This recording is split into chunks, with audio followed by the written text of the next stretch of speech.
Hello students, welcome to Joy of Learning English. இன்னைக்கு கிளாஸ்ல நாம பார்க்க போறது CBSE Class 12 Vistas bookல இருக்க chapter number 8 Memories of Childhood. இதோட part 2 We Too Are Human Beings written by Bama. part 1 ஓட link description boxல இருக்கு. பார்க்காதவங்க அங்க இருந்து போய் பாருங்க. Bama is the pen name of a Tamil Dalit woman from a Roman Catholic family.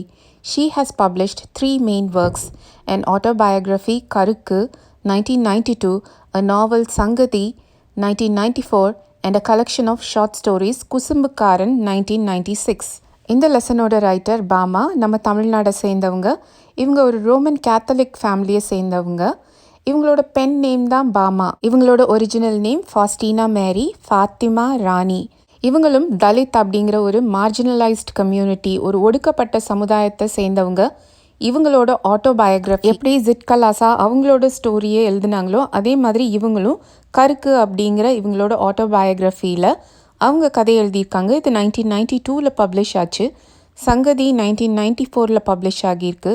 குசும்புக்காரன் அப்படிங்கிறது 1996 publish ஆகியிருக்கு. இது நாவல் கிடையாது, நிறைய ஷார்ட் ஸ்டோரிஸ் சேர்ந்த ஒரு collection. The following excerpt has been taken from கருக்கு. இங்கே நமக்கு கொடுத்துருக்க இந்த லெசன் கருக்கு அப்படிங்கிற அவங்களோட ஆட்டோபயோகிராஃபியிலேருந்து எடுத்தது. கருக்கு means palmyra leaves which with their serrated edges on both sides are like double-edged swords. கருக்குன்னா பாமைரா லீவ்ஸ், அதாவது பனை ஓலைன்னு அர்த்தம்.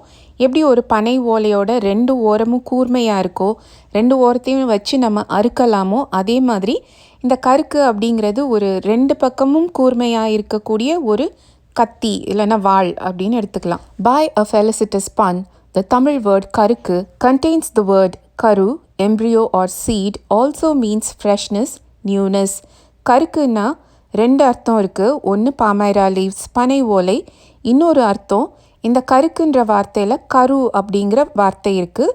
உங்களுக்கு தெரியும் கரு அப்படின்னா எம்ப்ரியோ இல்லைன்னா சீட், அதனால கருக்கு அப்படின்னா நம்ம ஃப்ரெஷ்னஸ் நியூனஸ் அப்படிங்கிற அர்த்தமும் வச்சுக்கலாம். When I was studying in the 3rd class, I hadn't yet heard people speak openly of untouchability, but I had already seen, felt, experienced and been humiliated by what it is. Writer பாமாவும் அவங்களோட சின்ன வயசில் நடந்த ஒரு incident பற்றி தான் நமக்கு சொல்கிறாங்க. அந்த இன்சிடெண்ட் நடக்கும்போது அவங்க 3rd கிளாஸ் தான் படிச்சுட்டு இருந்தாங்க.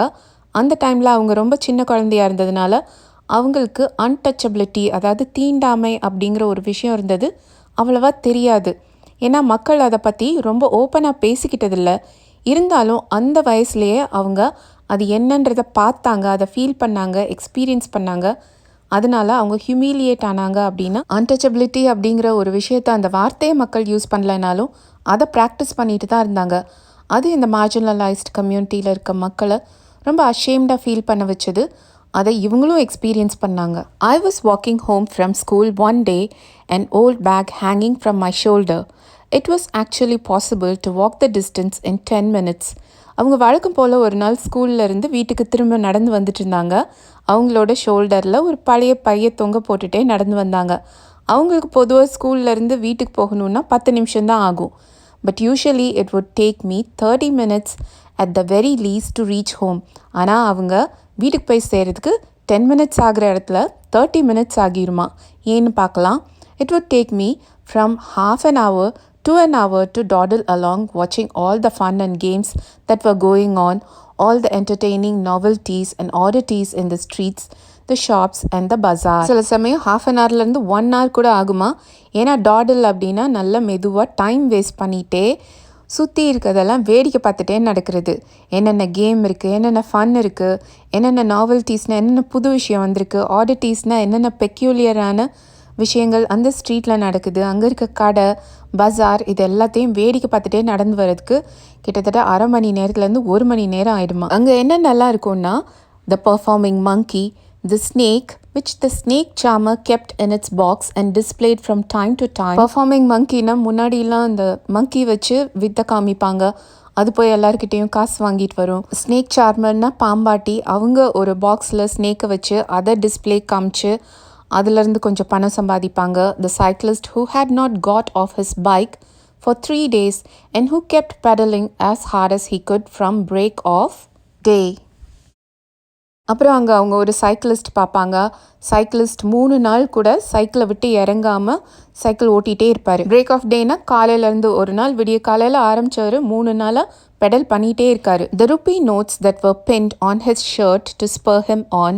The spinning wheels. Spur him on அப்படின்னா என்கரேஜ்மெண்ட். அதை பார்க்குறவங்கெல்லாம் ருப்பி நோட்டை அவரோட ஷர்ட்டில் பின் பண்ணி விடுவாங்க. அந்த நோட்டெல்லாம் பார்த்தோன்னா அவருக்கு பயங்கர என்கரேஜ்மெண்ட் கிடச்சி அவர் விடாமல் சைக்கிள் ஓட்டிகிட்டே இருப்பார். சைக்கிளில் சுற்றுற அந்த வீலையும் வேடிக்கை பார்ப்பாங்க. The Mariyatha temple, the huge bell hanging there. வர வழியில் ஒரு மாரியம்மன் கோவில் இருக்கும்.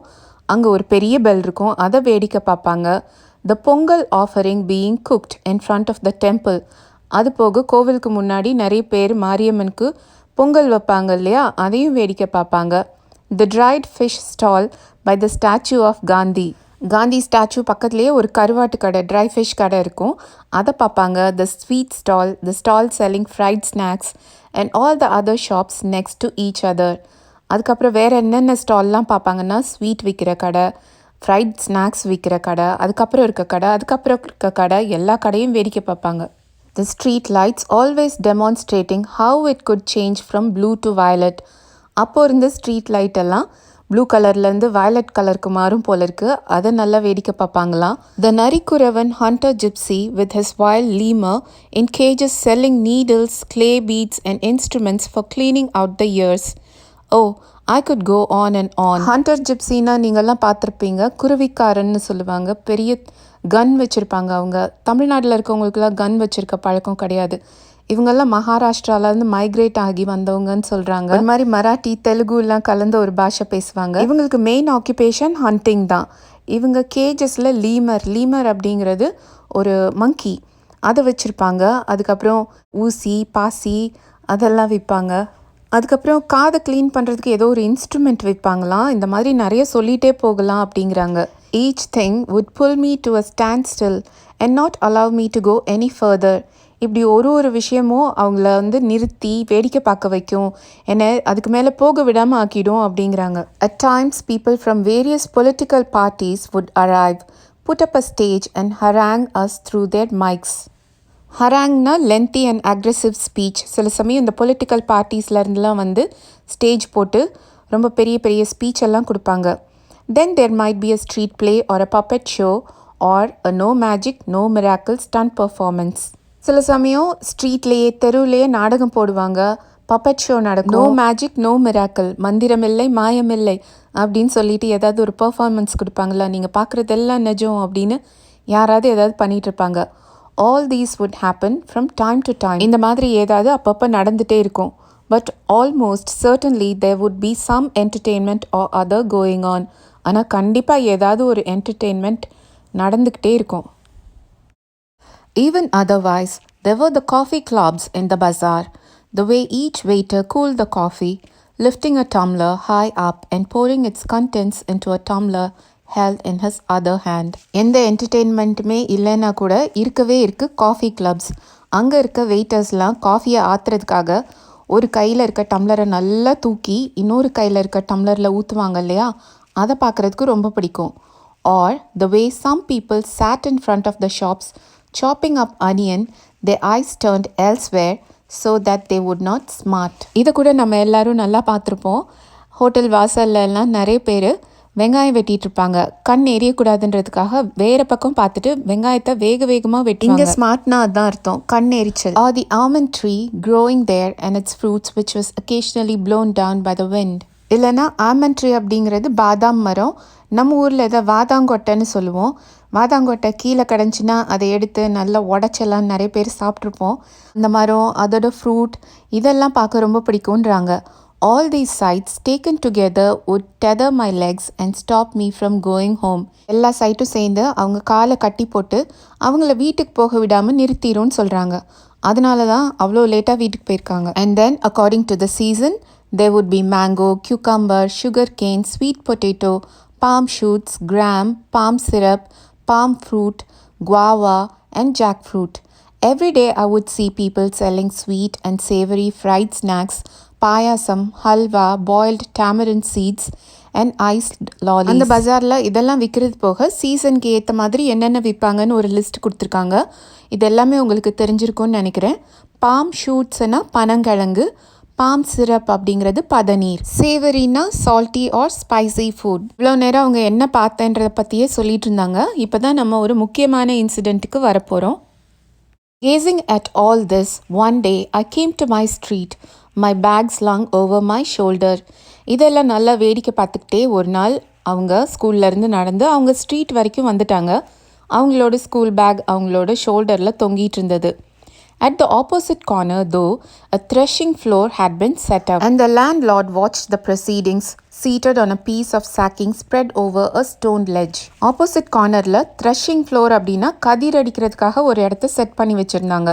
ஹார்வெஸ்ட் முடிஞ்சதுக்கப்புறம் அந்த க்ராப்லேருந்து நெல்லை தனியாக எடுக்கிறதுக்காக எல்லாரும் அந்த க்ராப்ஸை கையில் பிடிச்சிட்டு தரையில் அடிப்பாங்க இல்லையா, அதுதான். அங்கே அந்த லேண்ட்லார்டு வயலுக்கு சொந்தக்காரர் உட்காந்து நடக்கிறதெல்லாம் பார்த்துட்டு இருந்தாரு. அங்கே ஒரு கல் மேடை மாதிரி இருந்தது. அதில் ஒரு சாக்கை விரித்து அந்த லேண்ட்லார்டு உட்காந்துருந்தாரு. இங்கே கவனிக்க வேண்டியது, லேண்ட்லார்ட் மெயின் ஸ்ட்ரீம் கல்ச்சரை சேர்ந்தவர். Our people were hard at work, driving cattle in pairs round and round to tread out the grain from the straw. The animals were muzzled so that they wouldn't help themselves to the straw. I stood for a while there watching the fun. அங்கே இருந்தவங்கெல்லாம் வேலை பார்த்துட்டு இருந்தாங்க. ஆனால் இங்கே அவங்க கிரெயின்ஸை separate பண்ணுறதுக்கு கையில் அடிக்கலை. இங்கே வந்து அவங்க கேட்டில்ஸ் யூஸ் பண்ணுறாங்க. செக்கு மாடு மாதிரி இங்கே கேட்டில்ஸை வந்து பேராக கட்டி ரவுண்டாக கொண்டு போய் கிரெயின்ஸ் எல்லாம் அதோட ஸ்ட்ராலேருந்து பிரித்து எடுக்கிறாங்க. அந்த ஸ்ட்ராவை வைக்கோலை அந்த மாடு சாப்பிட்றாமல் இருக்கிறதுக்காக அதோட வாயில் மசில்டு அப்படின்னா ஒரு கவர் மாதிரி போட்டு அதை சாப்பிட விடாமல் கவர் பண்ணி வச்சுருக்காங்க. இவங்க அதையும் கொஞ்சம் நேரம் பார்த்து நல்லா அவங்களுக்கு ஃபன்னாக இருக்குது, வாட்ச் பண்ணிகிட்டே இருக்காங்க. Just then an elder of our street came along from the direction of the bazaar. The manner in which he was walking along made me want to double up. அங்கே வேலை பார்த்துட்டு இருந்தவங்க எல்லாருமே இவங்க ஸ்ட்ரீட்காரங்க தான். அப்போது இவங்க ஸ்ட்ரீட்டை சேர்ந்த ஒரு எல்டர், அவர் பஜார் பக்கமாக இருந்து வந்துட்டு இருந்தார். ஆனால் அவர் நடந்து வந்த விதம் தான் இவங்களுக்கு பார்த்தோன்னே சிரிப்பு வர்ற மாதிரி இருந்தது. டபுள் அப் அப்படின்னா நம்ம ரொம்ப சிரிக்கும் போது சில சமயம் ஒரு கையை வாயில் வச்சுட்டு இன்னொரு கையை வயரில் வச்சுட்டு குனிஞ்சு சிரிப்போம் இல்லையா, பெண்ட் பண்ணி சிரிக்கிறது. அந்த மாதிரி சிரிக்கணும்னு இவங்களுக்கு தோணுச்சு. I wanted to shriek with laughter at the sight of such a big man carrying a small packet in that fashion. இவ்வளவு பெரியவர் கையில் ஒரு சின்ன பாக்கெட் வச்சுருந்தாரு. அந்த பாக்கெட்டை கையில் பிடிச்சிருந்த விதம் தான் இவங்களுக்கு ரொம்ப சிரிப்பு வர மாதிரி இருந்தது. I guessed there was something like vadai or green banana bhaji in the packet because the wrapping paper was stained with oil. அவங்களுக்கு அந்த பாக்கெட்டுக்குள்ளே கண்டிப்பாக வடை இல்லைன்னா பனானா பஜ்ஜி, வாழைக்காய் பஜ்ஜி இருக்கும் அப்படின்னு தான் தோணுச்சு. ஏன்னா அந்த பேப்பரில் பூரா எண்ணெய் கசிஞ்சிருந்துச்சு. He came along holding the packet by its strings without touching it. I stood there thinking to myself, if he holds it like that, wouldn't the package come undone and the vadais fall out? முன்னாடியெல்லாம் பார்த்தீங்கன்னா இந்த மாதிரி நம்ம கடையிலேருந்து ஏதாவது வாங்கிட்டு வந்தோன்னா அந்த பேக்கெட்டை சணல் இல்லைன்னா கயிறு வச்சு கட்டியிருப்பாங்க. இவர் அந்த மாதிரி அந்த கயிறை பிடிச்சி தான் கொண்டு வராரு. ஆனால் இங்கே ஒரு பேக்கில் போட்டு கொண்டு வர மாதிரி ஒரு பிக்சர் கொடுத்துருக்காங்க. இப்படி கயிறை பிடிச்சி கொண்டு வந்தால் உள்ளே இருக்க வடையெல்லாம் வெளியில் விழுந்துடாதா அப்படின்னு யோசிக்கிறாங்க. The elder went straight up to the landlord, bowed low and extended the packet towards him, cupping the hand that held the string with his other hand. நேராக அந்த லேண்ட்லார்டு கிட்ட போய் நல்லா முதுகை வளைச்சி குனிஞ்சு பேக்கெட் அவர் பக்கமாக நீட்டி அந்த பேக்கெட் கொடுக்குற கையை இன்னொரு கையால் பிடிச்சிக்கிட்டு அதை அவர்கிட்ட கொடுக்குறாரு. ஏதோ பிரசாதம் கொடுக்குற மாதிரி வாங்குற மாதிரி. The landlord opened the parcel and began to eat the vadais. அதுக்கப்புறம் அந்த லேண்ட்லார்டு அந்த பேக்கெட்டை பிரித்து பார்சலை பிரித்து வடையை சாப்பிட ஆரம்பிக்கிறாரு. After I had watched all this, at last I went home. எல்லாத்தையும் பார்த்துட்டு கடைசியாக ஒரு வழியாக வீடு போய் சேர்ந்துடுறாங்க. My elder brother was there. I told him the story in all its comic details. அங்கே அவங்களோட அண்ணன் இருக்காரு. அண்ணன்கிட்ட போய் நடந்த விஷயத்தெல்லாம் ஒரு காமெடி மாதிரி டீட்டெயிலாக சொல்கிறாங்க. I fell about with laughter at the memory of a big man and an elder at that, making such a game out of carrying the parcel. இவங்களுக்கு ரொம்ப சிரிப்பு வருது. அந்த ஆளை நினச்சி பார்த்தாலே அவர் ரொம்ப பெரிய ஆள், அதோட ரொம்ப வயசானவர் கூட ஒரு சின்ன பார்சலை வச்சு இவ்வளோ பெரிய கேம், இவ்வளோ பெரிய காமெடி மாதிரி அதை சாதாரணமாக தூக்கிட்டு வரலாமே, அதையும் இவ்வளோ பெரிய விஷயமாக்குனாரு அப்படின்னு சொல்கிறாங்க. பட் அண்ணன் வாஸ் நாட் அம்யூஸ்ட். ஆனால் அதை கேட்ட அண்ணனுக்கு சிரிப்பு வரல. அண்ணன் told me that the man wasn't being funny when he carried the package like that. அண்ணன் இவங்களுக்கு புரிய வைக்கிறாரு. அவர் ஒன்றும் ஃபன்னியாக எதுவும் பண்ணலை. அந்த பேக்கேஜை தூக்கிட்டு வந்தது அவர் காமெடிக்காகவோ ஃபன்னுக்காகவோ அப்படி அவர் செய்யலை. He said everybody believed that they were upper caste and therefore must not touch us. அங்கிருந்த லேண்ட்லார்ட் மாதிரியான ஆளுங்கள்லாம் தன்னைத்தானே அப்பர் கேஸ்ட் உயர்ந்த ஜாதியை சேர்ந்தவங்கன்னு நினச்சிக்கிறாங்க. அதனால அவங்கெல்லாம் நம்மளை தொடக்கூடாதுன்னு நினைக்கிறாங்க. If they did they would be polluted. அவங்க நம்மளை தொட்டாங்கன்னா அவங்க பொல்யூட் ஆகிடுவாங்க, அவங்களுக்கு தீட்டாகிடும் அப்படின்லாம் சொல்லுவாங்கல்ல, அந்த மாதிரி நினைக்கிறாங்க. That's why he had to carry the package by its string. அதனால தான் இந்த எல்டர் மேன் அந்த பேக்கெட்டை கையில் பிடிக்காம அதோட ஸ்ட்ரிங்கை பிடிச்சு கொண்டு வந்தார் அப்படின்னு அண்ணன் இவங்களுக்கு புரிய வைக்கிறாரு. When I heard this, I didn't want to laugh anymore and I felt terribly sad. இந்த விஷயத்த அவங்க அண்ணன் சொல்லி கேட்டதுக்கப்புறமா அவங்களுக்கு சிரிப்பு வரல, ரொம்ப சேட் ஆகிட்டாங்க. How could they believe that it was disgusting if one of us held that packet in his hands, even though the vadai had been wrapped first in a banana leaf and then parceled in paper. ஏற்கனவே அந்த வடையை ஒரு வாழை இலையில் வச்சு அதுக்கப்புறமா ஒரு பேப்பர்லேயும் வச்சு பேக்கேஜ் பண்ணியிருக்காங்க, நல்லா கட்டியிருக்காங்க. அதுக்கப்புறமும் எங்களில் ஒருத்தர் அதை கையில் தொட்டால் அந்த வடை பொல்யூட் ஆகிடும். நாங்கள் தொட்டது கூட அவங்க சாப்பிடக்கூடாது, தொடக்கூடாதுன்னு ஏன் நினைக்கிறாங்க? I felt so provoked and angry that I wanted to touch those wretched vadais myself straight away. Why should we have to fetch and carry for these people? இந்த விஷயம் அவங்கள தூண்டி விடுது, அவங்களுக்கு கோபம் வருது. தானே அங்கே நேராக போய் அந்த பாழா போன வடையை தொடணும் அப்படின்னு இவங்களுக்கு தோணுது. நாங்கள் எதுக்கு போய் வாங்கணும், எதுக்கு இவங்க கிட்ட கொடுக்கணும் அப்படின்லாம் யோசிக்கிறாங்க. Such an important elder of ours goes meekly to the shops to fetch snacks and hands them over reverently, bowing and shrinking to this fellow who just sits there and stuffs them into his mouth.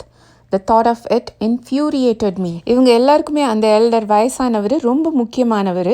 அவர் கடைக்கு போய் snacks வாங்கிட்டு மீக்லினா எந்த ஒரு பவருமே இல்லாமல் என்னாலலாம் வாங்கிட்டு வர முடியாது அப்படி கூட அவரால் சொல்ல முடியாது.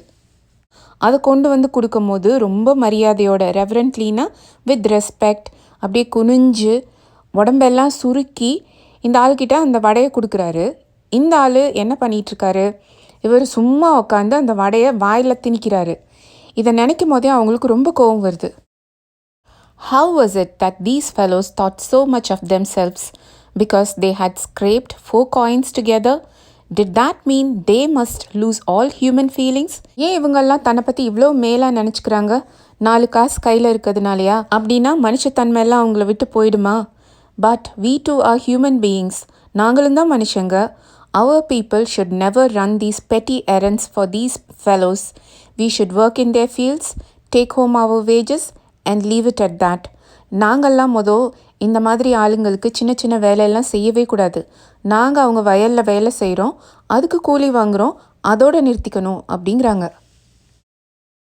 My elder brother, who was studying at a university, had come home for the holidays. He would often go to the library in our neighboring village in order to borrow books. He was on his way home one day walking along the banks of the irrigation tank. இவங்களோட அண்ணன் யூனிவர்சிட்டியில் படிச்சுட்டு இருந்தார். அவர் leave விட்டால் ஊருக்கு வருவார். அவர் பக்கத்து ஊரில் இருக்க லைப்ரரிக்கு அடிக்கடி புக்ஸை எல்லாம் பாரோ பண்ணுறதுக்காக போவார். ஒரு நாள் அவர் வீட்டுக்கு திரும்பி வந்துட்டுருக்கும் போது இரிகேஷன் டேங்க்னா இரிகேஷனுக்காக ஒரு லேக் மாதிரி கட்டி வச்சுருப்பாங்க, அதோட கரையோரமாக அவர் நடந்து வந்துட்டுருக்காரு. One of the landlord's men came up behind him. He thought my Annan looked unfamiliar and so he asked, "Who are you, Appa? What is your name?" லேண்ட்லார்டோட ஆளுங்கெல்லாம் அங்கே இருந்தாங்க. அதில் ஒருத்தருக்கு இவங்க அண்ணனை யாருன்னு அடையாளம் தெரியல. அதனால நீ யாருப்பா, உன் பேர் என்ன அப்படின்னு கேட்குறாரு. அண்ணன் told him his name. அண்ணனும் பேரை சொல்கிறாரு. Immediately the other man asked, "தம்பி, on which street do you live?" உடனே இன்னொருத்தர், தம்பி உன் வீடு எந்த தெருவில் இருக்குது அப்படின்னு கேட்குறாரு. The point of this was that if he knew on which street we lived, he would know our caste too. அவர் இந்த கேள்வியை ஏன் கேட்குறாருன்னா, அவருக்கு நாங்கள் எந்த தெருக்காரங்கன்னு தெரிஞ்சா எந்த ஜாதிக்காரங்கன்னு தெரிஞ்சிடும். Annan told me all these things and he added, "Because we are born into this community, we are never given any honor or dignity or respect." அண்ணன் இவங்க கிட்ட நடந்த விஷயத்தெல்லாம் சொல்கிறாரு. அதுக்கப்புறம் இன்னொரு விஷயமும் சொல்கிறாரு. நாம் இந்த சமூகத்தில் இந்த ஜாதியில் பிறந்ததுனால எந்த ஒரு மரியாதையும் கௌரவமும் நமக்கு கிடைக்க போகிறதில்ல. We are stripped of all that. But if we study and make progress, we can throw away these indignities. இது எல்லாத்தையும் நம்மக்கிட்ட இருந்து அவங்க எடுத்துக்கிட்டாங்க. ஆனால் நம்ம நல்லா படித்து முன்னேறணுன்னா இந்த அவமானங்களெல்லாம் நம்மளால் தூக்கி எறிய முடியும். So study with care, learn all you can. அதனால் கவனமாக படி, என்னென்ன கற்றுக்க முடியுமோ அது எல்லாத்தையும் கற்றுக்கோ. If you are always ahead in your lessons, people will come to you of their own accord and attach themselves to you. Work hard and learn. நீ நல்லா படிச்சீன்னா எல்லாரும் அவங்க விருப்பப்படியே உன்கிட்ட வருவாங்க, அவங்க தன்னைத்தானே உன் கூட அட்டாச் பண்ணிக்குவாங்க. அதனால நல்லா கஷ்டப்பட்டு படி அப்படிங்கிறாரு. The words that Annan spoke to me that day made a very deep impression on me, and I studied hard with all my breath and being in a frenzy almost. அன்னைக்கு அவங்க அண்ணன் பேசின அந்த விஷயங்கள் அவங்க மனசில் நல்லா ஆழமாக பதிஞ்சது. அவங்க நிலைமையை நல்லா புரிஞ்சுக்கிட்டாங்க.